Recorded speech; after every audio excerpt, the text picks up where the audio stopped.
Hi friends, అందరికీ నా హృదయపూర్వక నమస్కారాలు. హాయ్ మాస్టర్స్, మీకు నా హృదయపూర్వక నమస్కారాలు మరియు అభినందనలు తెలియజేస్తున్నాను. సీతాయనం బుక్ రీడింగ్లో భాగంగా ఈరోజు డే 16కి వచ్చేసామండి. మరి ఈరోజు సెక్షన్ స్టార్ట్ చేసుకునే ముందు చక్కగా అందరూ ఒక 5 నిమిషాల పాటు ధ్యానం చేసుకొని సెక్షన్లోకి వెళ్ళిపోదాం మాస్టర్స్. ఓకే, అందరూ సిద్ధంగా ఉన్నారు కదా? ఓకే మాస్టర్స్, చక్కగా స్థిర సుఖ ఆసనంలో కూర్చోండి. వేళ్ళల్లోకి వేళ్ళు పెట్టుకోండి. కాళ్ళు రెండు క్రాస్ చేసుకోండి. రెండు కళ్ళను క్లోజ్ చేసుకోండి. దీర్ఘ శ్వాసం తీసుకోండి. నెమ్మదిగా శ్వాసను బయటికి వదిలేయండి. మరొక్కసారి దీర్ఘ శ్వాసం తీసుకోండి. నెమ్మదిగా శ్వాసను బయటికి వదిలివేయండి.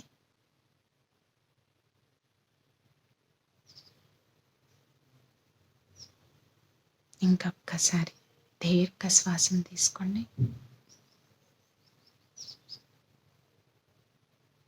నెమ్మదిగా శ్వాసను బయటికి వదిలివేయండి. చక్కగా బాడీ అంతా రిలాక్స్ అయిపోయింది కదా? సహజంగా జరిగే శ్వాసని గమనిస్తూ శ్వాసతో అనుసంధానమవుతూ మన అంతరంలోకి మనం ప్రయాణిద్దాం. మనతో మనం ఉందాం. ఈ కొన్ని క్షణాలు ఎరుకతో ఉందాం మాస్టర్స్.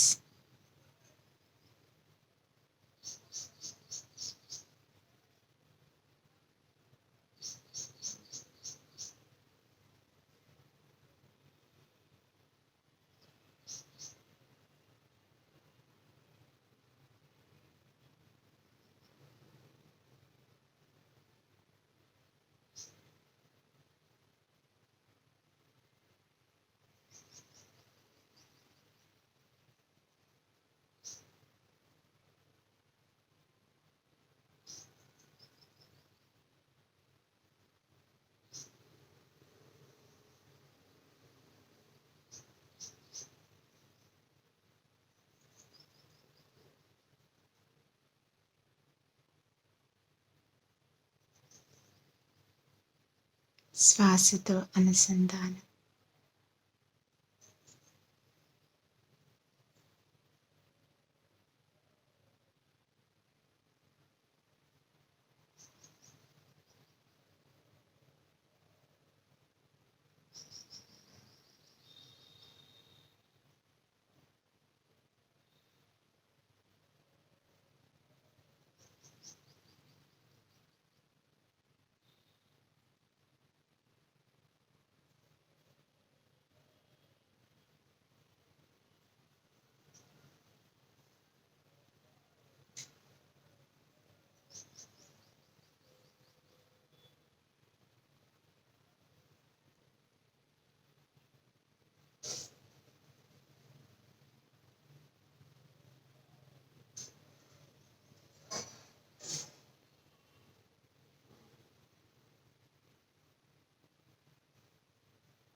ఓకే మాస్టర్స్, నిదానంగా సహజ స్థితికి వస్తూ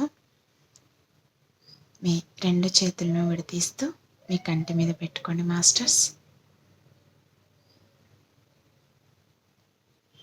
5 4 3 2 1 0. చక్కగా మీ 2 చేతులను మీ కంటికి ఎదురుగా పెట్టుకొని నిదానంగా కళ్ళను ఓపెన్ చేయండి మాస్టర్స్.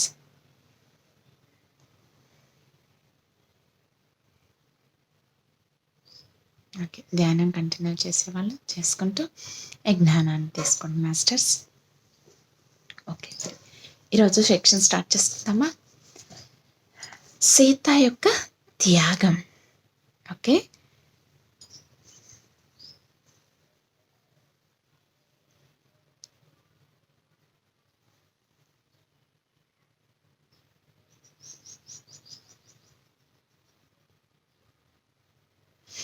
సీతా త్యాగం.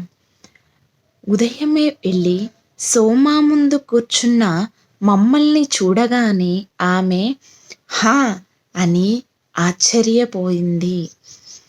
అంతకు ముందు ఎంతో మృదువుగా సున్నితంగా ఉండే ఆమె స్వరం ఇప్పుడు గాలిలో ప్రతిధ్వనిస్తూ మమ్మల్ని భయభ్రాంతులకు గురిచేసింది. నేను దాదాపు గెంతినంత పని చేశాను. అతను మాతపై యుక్తి పన్నానని భావించాడు, కానీ యుక్తి అతనిపై పన్నబడింది. అతను మాతపై యుక్తి పన్నానని భావించాడు, కానీ యుక్తి అతనిపై పన్నబడింది. క్రింద రోజు విషాదాన్ని ధ్వనించిన సోమ యొక్క స్వరం ఈరోజు అలక్ష్యంగా మారింది. తను ఓడించబడాలి అంటే సీత లంకలో ప్రవేశించటం అవసరం అని అతనికి తెలియదు. అతను సీత వలలో పడింది అనుకుంటున్నాడు, కానీ అసలు వలలో పడింది తానే. తన ముందు ఏం పరుచుకొని ఉందో ఆమెకు ఏమీ తెలియదు, కానీ ఆమె భూమి మీదకు వచ్చింది ఇందుకోసమేనని భూమిపై పెరుగుతున్న ప్రతికూల శక్తులను వదిలించి భూమి మీద జీవరాశులన్నింటికీ హాని చేస్తున్న ఆ శక్తులను తొలగించటమే తన కర్తవ్యం అని ఆమెకు తెలుసు. మాత అందరి ప్రయోజనాల కోసం లంకలోకి ప్రవేశించటమే ఆమె చేసిన గొప్ప త్యాగం. అయితే అదంతా ఆమె ప్రణాళిక ప్రకారమేనా? మా అమ్మ అపనమ్మకముతో గొనిగింది. అయోధ్యలో దీని గురించి మాట్లాడుకున్నారు, కానీ ఆ పుకార్లను ఎవ్వరూ నమ్మలేదు. సోమ తన ఆసనం పైనుంచి కొద్దిగా లేచి మా అమ్మ వైపు స్థిరముగా చూస్తూ, నేను మీకు చెప్పబోయేది అయోధ్యవాసులకు తెలియదు. వారు మహారాణి కష్టాలు వినటానికి సిద్ధంగా లేరు. కేవలం తమ మహారాజు ధైర్య సాహసాలు విజయాలు మాత్రమే మాట్లాడతారు. దీనికి వారిని నేను నిందించటం లేదు. పోటు మారుతూ ఉంది. స్త్రీల శౌర్య పరాక్రమాల గురించి భవిష్యత్తులో ఎవ్వరూ మాట్లాడరు. స్త్రీలు ఇప్పుడు ఛాయలలోకి వెళ్తున్నారు. నేను ఇది అనేక మార్లు చూశాను. మాతకు అంతే. ఆమె ముఖం మృదువుగా మారి కొనసాగించింది. మాత అయోధ్యకు తిరిగి వచ్చిన తరువాత తాను అయోధ్యలో గడిపిన రోజుల గురించి ఎన్నడూ మాట్లాడలేదు. నేను అనుకోవటం వాటి గురించి ఆమె శ్రీరామునికి కూడా చెప్పి ఉండదు. ఆమె కష్టాల గురించి మాట్లాడింది. హనుమంతుడు ఒక్కడే, ఆయన వానర జాతికి చెందినవాడు. సీతారాముల ప్రణాళికను పూర్తి చెయ్యటములో తోడ్పడటానికే మహాదేవుడై వానర రూపం ధరించి వచ్చాడు. మాత హనుమాల మధ్య పవిత్ర ప్రగాఢ బంధం ఉండేది. హనుమ మాత బిడ్డలాగా, ప్రేమ భక్తి కలిగిన బిడ్డలాగా ఉండేవాడు. ఆమెకు అవసరమైతే ఆయన విశ్వపు అంచుల వరకు వెళ్ళగలడు. మాత శరీరం వదిలిన తరువాత ఈ కథలన్నీ నాకు ఆయనే చెప్పాడు. మాత తాను సాధించిన వాటి గురించి చాలా తక్కువ మాట్లాడేది.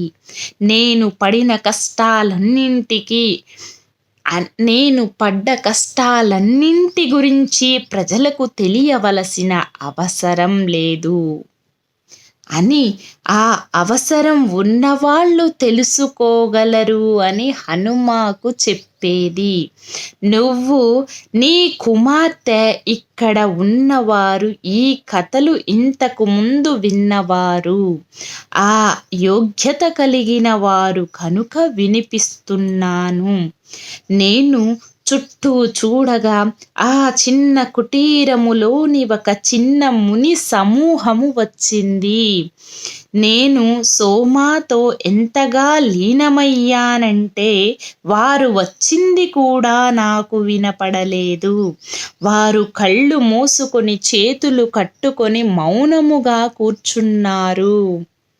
ఆ మాటలు చెప్పిన తరువాత సోమ నెమ్మదిగా కళ్ళు మూసుకొని క్రిందటి రోజు ఆగిన చోట మొదలుపెట్టింది.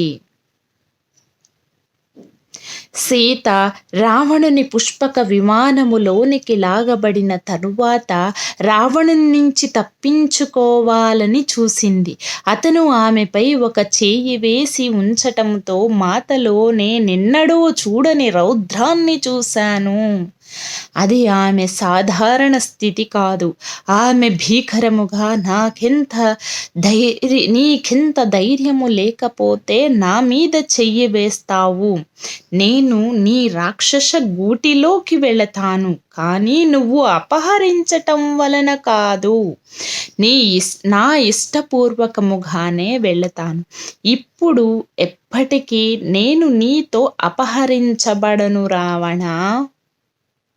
ఆమె నుంచి వెలువడే జ్వాలల వల్ల అతను వెనకకు తగ్గాడు. తన నుంచి వచ్చినది ఏమిటో అతనికి తెలియదు అని మాత హనుమతో చెప్పింది. కానీ ఆ అగ్ని జ్వాల రావటముతో మాత శరీరము అంతా వేడెక్కింది. ఆమె ఆ ముందు రోజు శ్రీరామునితో మాట్లాడిన నా కన్నీళ్లను ఆపే ప్రశాంతతవు నీవు, ప్రపంచము కోసము నేను పడే బాధను స్వస్థత పరిచేది నీవే అన్న మాటలు జ్ఞాపకం వచ్చే వరకు ఆమె శాంతించలేదు.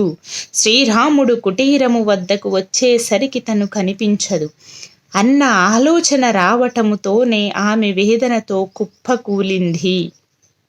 ఆమె హనుమతో తాను స్పృహ కోల్పోకుండా ఉండటానికి పోరాడాలి అని చెప్పింది. ఆమె జాగరూకతతో ఉండాలని ఆమెకు చెప్పింది. తరువాత ఆమె తమ ప్రియమిత్రుడు జటాయువు, రాబందు పక్షి వారి వెనుక ఎగరటం చూసింది. ఆమె రామా అని అరవటం విని విమానములోకి ఈడ్చుకురాబడటం అతడు చూశాడు. అతను సాహసంతో రావణునితో యుద్ధము చేశాడు. కానీ రావణుడు అతని రెక్కలు విరిచి చంపినంత పని చేశాడు. జటాయువు నేల మీద ఒరిగిపోయాడు. మాత తన చేయి విరిగినంతగా బాధతో ఏడ్చింది. అప్పుడు వాయుదేవుడు ఆమె మీదగా వీచి ఆమెను సేద తీర్చి, బిడ్డా, ఇది నీ మొదటి నష్టం మాత్రమే, చివరిది కాదు. నువ్వు నీకోసం ఏర్పరచుకున్న లక్ష్యం సాధించాలంటే ఎన్నో త్యాగాలు అవసరం అని పలికాడు. అది ఆమెకు తెలివి తెప్పించింది. వాళ్ళు లంకకు చేరబోయే ముందు రావణుడు ఆమెను బందీగా చూసి ఆమె చేతులకు సంకెళ్ళు వెయ్యటానికి ప్రయత్నించగా ఆమె పోరాడింది. ఆమె, నీతో రావటానికి నేను ఒప్పుకోకపోతే ప్రపంచంలోని ఏ సంకెళ్ళు నన్ను బంధించలేవు అని చెప్పింది. వారు దిగిన తరువాత ఆమె విమానం నుంచి బయటకు వచ్చి ఆమెను చూడటానికి వచ్చిన సమూహాలను, సైనికులు, పరివార సభ్యులు ముఖం మీద కట్టుతో శూర్పణఖలను చూసి ఆశ్చర్యపోయింది. వారు ఆ వాకిలి వద్దకు వెళ్ళగానే శూర్పణఖ ఆమె ముఖం మీద కొట్టి, ఇది నా ప్రతీకారం అంది. మత్తులో నడుస్తున్నట్లుగా మాత పెద్ద వాకిలి గుండా ఒక ప్రహరీ ఉన్న తోటలోకి ప్రవేశించింది. ఆమె తన ఆత్మ నిగ్రహం తిరిగి తెచ్చుకొని తాను ఉండటానికి తగిన ప్రదేశాన్ని వెతకసాగింది. తోటకు చివరలో ఒక పెద్ద అశోక వృక్షం ఆమెను పిలుస్తున్నట్లు అనిపించింది.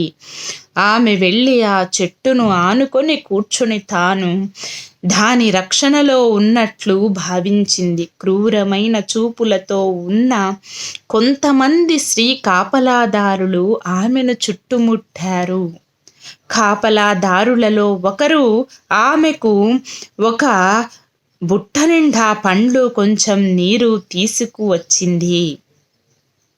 వారందరిలోకి ఆమె కళ్ళు కరుణను వ్యక్తీకరిస్తున్నాయి. రాకుమారి సీత, దప్పిక గొని ఉంటావు, ఈ నీరు తాగి కొంచెం పండ్లు తిను. సీత గబగబా నీరు తాగి ధ్యాన స్థితిలోకి వెళ్ళింది. ఆమె మనస్సు మబ్బు కమ్మినట్లుగా అవబోతే ఆమె దానిని మెలకువగా ఉంచటానికి ప్రయత్నించింది. ఆమె శ్రీరామునితో తన బంధాన్ని తిరిగి ఏర్పరచటానికి ప్రయత్నించింది. దాని వలన ఏం జరిగిందో, తను ఎక్కడ ఉందో అతనికి తెలుస్తుంది అనుకుంది. అతని పేరును పదే పదే ఉచ్చరించి ఆమె ప్రయత్నించింది. కానీ అతని ఉనికిని అనుభూతి చెందటం కానీ బదులును పొందటము కానీ జరగలేదు. గతములో ఆమె ఎప్పుడు పిలిచినా వెంటనే ఆమె ఉద్వేగాలను శాంతింప చేయటానికి, చెడు ఆలోచనలు రాకుండా ఉండటానికి, అంటే అతను తనను పిలిచినప్పుడు ఏదో జరిగి ఉంటుంది అన్న భావం రాకుండా ఉండటానికి ప్రయత్నించింది. ఆమె అక్కడ ఏమీ తినటం కానీ త్రాగటం కానీ చెయ్యకూడదు అనుకుంది. ఆమెకు అంతవరకే తెలుసు. చీకటి పడేసరికి ఆమె నిరాశ తీవ్రమై పార్వతీదేవిని పిలిచింది. శ్రీరాముని ఇప్పుడు ఆమె చేరగల స్థితిలో లేదు. తనకు దారి చూపించగలిగిందల్లా పార్వతీదేవి ఒక్కటే. తన అంతరాంతరాలలో నుంచి మాత పార్వతీదేవిని పిలిచింది. సోమ కళ్ళు తెరచి ఆ వెనుక కూర్చున్న మునులతో సూటిగా మాట్లాడింది. మాత రావణుని మనస్సులోకి ప్రవేశించి అతనికి కోపం, మోహం, అధికార దాహాల నుంచి దూరం చెయ్యాలని లంకలో అడుగుపెట్టింది. కానీ తన మనో సామర్థ్యాలు ఎంతవరకు ఉన్నాయో వాస్తవాలనిపించే భ్రమలను అతను ఎలా సృష్టించగలడో ఆమె అంచనా వేయలేకపోయింది. ఆమె నిరోధాన్ని బలహీనపరచటానికై, ఆమె మనస్సును వశపరుచుకోవటానికి అతను సృష్టించే భ్రమలను ఆమె ఎదుర్కోవలసి ఉంది. అతను ఆ సవాలును ఎందుకు స్వీకరించాడంటే అతనికి ఆమె గొప్ప సామర్థ్యాలు కలిగిన స్త్రీ అని తెలుసు. ఆమెను లోబరుచుకోవటం అనేది తన విజయాలను తన విజయాలకు వన్నె తెస్తుందని భావించాడు. కానీ ఆమె సామర్థ్యపు స్థాయిని అతను అంచనా వేయలేకపోయాడు. మనోయుద్ధం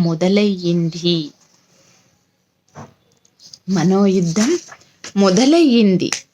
సుడులుగా తిరుగుతున్న నల్లటి మేఘం చుట్టుముట్టే వరకు మాత మరింత గాఢంగా చీకటిలో మునిగిపోయింది.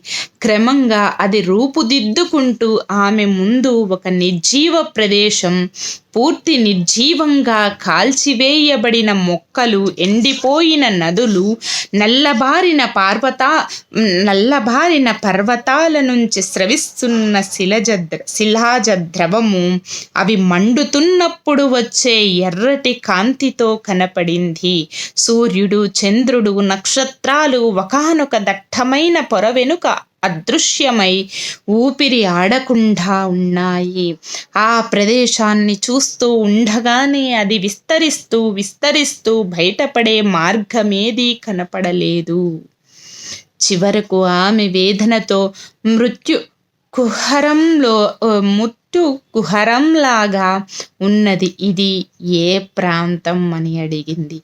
ఆమె తన దగ్గర నుంచి కొన్ని అడుగుల దూరం మాత్రమే చూడగలిగింది. అకస్మాత్తుగా కొన్ని శవాలు, సగం కుళ్ళిపోయినవి, కొన్ని శరీర భాగాలు తినబడిన ముఖాలు కనపడ్డాయి.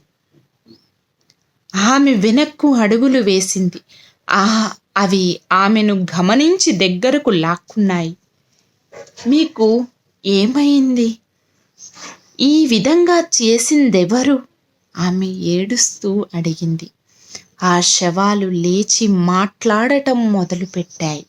అవి చెరచబడి రూపం చెరిపివేయబడిన స్త్రీలుగా మారటాన్ని మాత గమనించింది.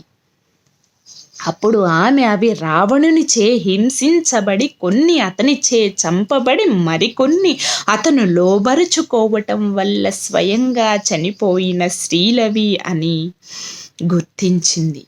అమ్మా, మాకు సహాయం చేయి అని పిలిచాయి. ఆమె భయం కరుణగా మారి వారిని ఒక్కొక్కరిని తాకుతూ సగం కుళ్ళిపోయిన వారి ముఖాలపై తన చేతులు ఉంచింది.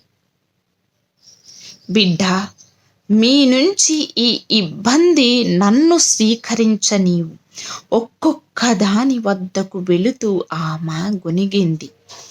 ఆ వశపరుచుకోబడిన స్త్రీల మధ్య నిలబడి ఆమె, రావణ, నువ్వు ఏం చేశావో చూడు. ఒక స్త్రీని అవమానించి వారికి అవమానించిన వారికి ఆ ఫలితం అనుభవించక తప్పదు. నేను ఖచ్చితంగా చెప్తున్నాను అని బిగ్గరగా పలికింది. రావణుని చిత్రం ప్రత్యక్షమై బిగ్గరగా నవ్వసాగింది. చాలా బిగ్గరగా. సీత చెవులు చిల్లులు పడేటట్లు నవ్వాడు. నువ్వు నా పురస్కారాలను కనుగొన్నావు. అవన్నీ నా ఆనందము నుంచి సృష్టించబడ్డాయి. సీత తన చేతుల్లో పట్టుకున్న స్త్రీని వదిలివేసింది. వారందరూ ధూళిగా మారటం చూసింది. రావణుడు కూడా బిగ్గరగా నవ్వుతూ అదృశ్యమయ్యాడు. అది ఏమన్నా భ్రమ లేక నిజమా? ఆమె ఎటూ తేల్చుకోలేకపోయింది. నీరసంగా నిర్లప్తంగా నేల మీద కూలబడింది. తరువాత అతి కష్టం మీద లేచి నిలబడి నడవసాగింది. ఈ నిర్జన ప్రాంతం నుంచి బయటపడటానికి ఏదో ఒక మార్గం ఉండి ఉంటుంది అనుకుంది ఆమె. హఠాత్తుగా ఒక మనోహరమైన అరణ్యం ప్రత్యక్షమయ్యింది. ఆమె హృదయం తేలిక పడింది. ఆమె ఆ అడవిలో ప్రవేశించగానే ఒక మెరిసే కొలను పక్కన ఉన్న ప్రియమైన రాముడు కనిపించాడు. ఆమె ఆనందంగా అరచి అతని వైపు పరుగెత్తబోయింది. అప్పుడు ఆమెకు అతని పక్కన తనకు తెలియని అందమైన యువతి పడుకొని ఉండటం, అతను ఆమె వెంట్రుకలతో ఆడుకోవటం కనిపించింది. అతను ఆమెతో సీత మరణించిందని, ఇప్పుడు ఆమె అయోధ్యకు మహారాణి అని చెబుతున్నాడు. మాత ఆనందపు అరుపు విషాదపు అరుపుగా మారింది. ఆ దృశ్యం అదృశ్యమయ్యింది. ఆమె కళ్ళ ముందు అయోధ్య రాజమందిరము కదలాడింది. రాముడు సింహాసనం మీద ఆ అందమైన స్త్రీని పక్కన కూర్చుండబెట్టుకొని ఉన్నాడు. ప్రజలు వచ్చి వారి పాదాలకు నమస్కరిస్తున్నారు. లేదు లేదు, మాత ఏడ్చింది. రామా, నేను మరణించలేదు, నేను జీవించే ఉన్నాను. ఆమె మోకాళ్లపై కూర్చొని హృదయం బరువెక్కి కళ్ళ నుండి నీరు కారుతూ ఉండగా ఆమె కళ్ళకు రావణుడు రాముని రూపంలో ఉండటం కనిపించింది. మళ్ళీ ఆ క్రూరమైన నవ్వు గాలిలో ప్రతిధ్వనించింది. మాత తన చెవులు మూసుకొని దృష్టిని మార్చగా ఆమె ఎటు తిప్పితే అటు రావణుని రూపం కనిపించింది. ప్రతి ఒక్క రూపం పక్కన ఒక అందమైన స్త్రీ ఉంది. హఠాత్తుగా వారిని పట్టుకొని వేధించటం మొదలుపెట్టాడు. వారు పారిపోవటానికి ప్రయత్నించారు. కానీ అతను వారిని కింద పడవేసి దుస్తులు లాగవేసి బలాత్కరించి నొప్పితో విలవిలలాడుతుండగా వదిలివేశాడు. ఒకరి తరువాత ఒకరిని పట్టుకొని బలవంతం చేశాడు. ఆమె శరీరములో విపరీతమైన నొప్పి మొదలయ్యింది. తానే ఆ స్త్రీల శరీరాలలో ఉన్నట్లు, అది తనకే జరుగుతున్నట్లు భావించింది. ఆమె హృదయం తల్లడిల్లి మృత్యువు సమీపములోనే ఉన్నట్లు భావించింది. ఆ దృశ్యం అదృశ్యమయ్యి మళ్ళీ తాను చీకటిలో ఒంటరిగా ఉండటం కనుగొంది. ఇది ఒక భ్రమ. తనలో తాను అనుకుంది, ఇది నిజం కాదు. అతను నన్ను ఒక మాయా లోకంలో వశం చేసుకుంటున్నాడు. నేను ఆ సత్య దృశ్యాలకు లోబడకూడదు. ఆమె ఆ చీకటి ప్రదేశములో పారిపోవటానికి ప్రయత్నిస్తూ అన్ని వైపులకు పరుగెత్తింది. కానీ అన్ని వైపులా గాజు గోడలు నిర్మింపబడి ఉన్నాయి. ఆమె ఎటువైపు చూసినా రావణుని ముఖం ఆమెనే చూస్తూ ఎగతాళి చేస్తూ ఎత్తి పొడుస్తున్నట్లు కనపడింది. ఇదేం శక్తి? ఆమె గొనుక్కుంది. ఏ వైపు నడిచినా దారి కనపడలేదు. ఆమె వేసారి నిస్సహాయత్తువుగా నేలపై కూలబడింది. మాత భూమాతను పిలిచింది. అయితే అది భూమి కాదు. ఆమె భూమిలాగా కనిపించిన దానిని చేతిలోకి తీసుకోగా అది నిర్జీవంగా ఉంది. అది మృతలోకం, మాయాలోకం. అప్పుడు మళ్ళీ ఆమె శ్రీరాముడు తన చేతులలో 2 పిల్లలతో సింహాసనం మీద కూర్చొని ఉండటం చూసింది. వారు తన పిల్లలుగా గుర్తించింది. అతని కోసం అరిచింది. అతను కనిపించిన దిశలో పరుగెత్తింది. కానీ దగ్గరగా చేరలేకపోయింది. ఆమె కింద కష్టపడి వేగముతో పరిగెత్తినా వారి మధ్య దూరం తరగలేదు. పిల్లలను చూడగానే వారిని హత్తుకోవాలనిపించింది. వారు మన పిల్లల్ని రాముని కళ్ళల్లోకి చూస్తూ చెప్పాలనిపించింది. పదే పదే రామునిని పిలిచినా అతను వినిపించుకోలేదు. అతను ఒక కత్తి తీసుకొని పిల్లలను ముక్కలు ముక్కలుగా కోయటం చూసినప్పుడు ఆమె భయంతో పూర్తిగా భయపడింది. తన ముఖం దూరంగా పెట్టి, ఇది నిజం కాదు, ఒక భ్రమ అంది. మళ్ళీ ఒక్కసారి ఆమె ప్రియమైన భర్త రూపం రావణునిగా మారి అతని నవ్వు ఆ గాలిలో కలిసిపోయింది. ఆమె తనను తాను పిల్లల శవాల సముద్రంలో ఉన్నట్లు చూసింది. వారి తల్లులు ఆ ఒడ్డున నిలబడి ఆమె సహాయము కోసం ఏడుస్తున్నారు. మాత క్రూరత్వాన్ని చుట్టూ చూసి కన్నీటితో, ఎంత దుష్టత్వం ఇది! ఈ భయాన్ని ఏ మనస్సు సృష్టించింది అని అరిచింది. జవాబు వెంటనే వచ్చింది. అది అతనే, తన సొంత బిడ్డను, ప్రహ్లాదుడిని చంపటానికి పదే పదే ప్రయత్నించిన వాడు. దీనిని, ఈ ఆలోచన రూపాన్ని సృష్టించింది అతనే. ఈ ఆలోచన రూపాలు మనుష్యుల మనస్సులలోకి ప్రవేశించక ముందే, భూమిపై ఈ విధమైన ప్రవర్తన చోటు చేసుకోకముందే, స్త్రీలను పిల్లలను హింసించటం, లొంగ తీసుకోవటం అనేది సాధారణ విషయముగా మారక ముందే అతనిని నాశనం చేయాలి. సోమ కళ్ళు తెరిచింది. మా ముఖాల్లోని భయాన్ని చూసి గబగబా, నా ఉద్దేశం మిమ్మల్ని భయపెట్టాలని కాదు, కానీ మాత ఏ విధమైన హింస పడిందో నీకు తెలియచేయటం మాత్రమే. ఈ భ్రమలన్నీ రావణుని వల్లనేనా అని మా అమ్మ అడిగింది. సోమ తల ఊపి కొనసాగింది. చూడండి, మాత రావణుని మనస్సులో ప్రవేశించాలి, కానీ అతను చాలా తెలివైనవాడు. ఆమె తన ఆలోచనను చూడగలదని ఇప్పుడు అతనికి తెలుసు.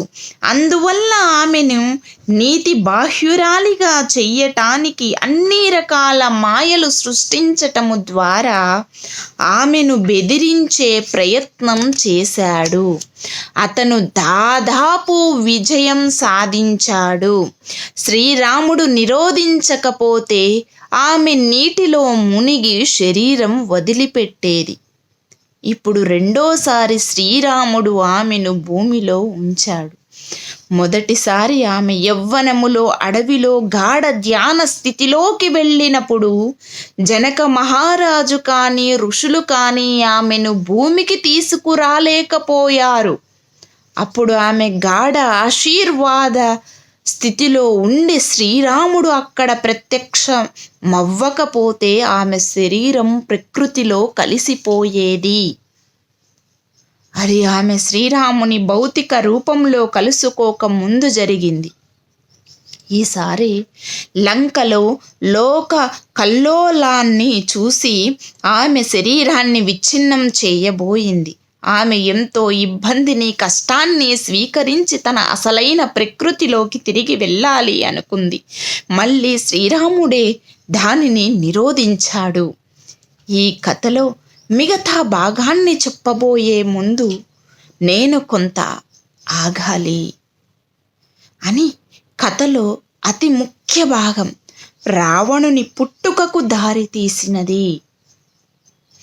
మేము విన్నదాని వల్ల మా హృదయాలు భారమయ్యాయి కనుక ఆ విరామం పట్ల నేను, మా అమ్మ ఎంతో సంతోషించాం. మీరు ఉదయపు ఆహారము తీసుకోలేదు కదూ, అవునా? అడిగింది సోమ. మేము తలలు పట్టుకున్నాం. అయితే మీకోసం నన్నేదైనా సిద్ధం చెయ్యనివ్వండి. సూర్యదేవుడు ఇప్పటికే తన ప్రయాణపు మధ్యలో ఉంటాడు. ముందు మనం వెళ్ళి ఆయనకు ప్రణామాలు అర్పిద్దాం.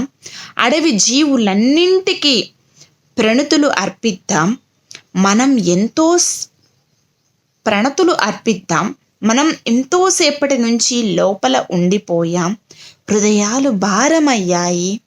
కొనసాగబోయే ముందు వాటిని తేలికపరుద్దాం. మాత దానినే కోరుకుంటోంది. ఇది సీత యొక్క త్యాగం ఈరోజు బుక్ రీడింగ్లో భాగం ఫ్రెండ్స్. మరి రేపటికి కంటిన్యూ చేసుకునే ముందు ఒక్క నిమిషం పాటు ధ్యానం చేసి ఈ జ్ఞానాన్నంతా సంపూర్ణంగా మనలో ఇముడ్చుకుందాం. ఒక నిమిషం ధ్యానం తర్వాత సెక్షన్ క్లోజ్ చేసుకుందాం. రేపు శాపవశాస్తు రావణ యొక్క జననం ఏంటి అనేది తెలుసుకుందాం. Okay masters, thank you. చక్కగా స్థిరమైన సుఖ ఆసనంలో కూర్చోండి. సహజంగా జరిగే శ్వాసను గమనిస్తూ శ్వాసతో అనుసంధానమవుతూ అంతరంగంలోనికి ప్రయాణించండి.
ఓకే మాస్టర్, సహజ స్థితికి వస్తూ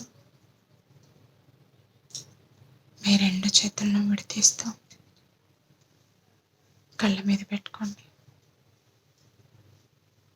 5, 4, 3, 2, 1, 0. నిదానంగా మీ చేతులను మీ కంటికి ఎదురుగా పెట్టుకొని నిదానంగా కళ్ళను ఓపెన్ చేయండి మాస్టర్స్. ధ్యానం కంటిన్యూ చేసుకునే వాళ్ళు చేయండి. Okay, thank you, thank you, thank you.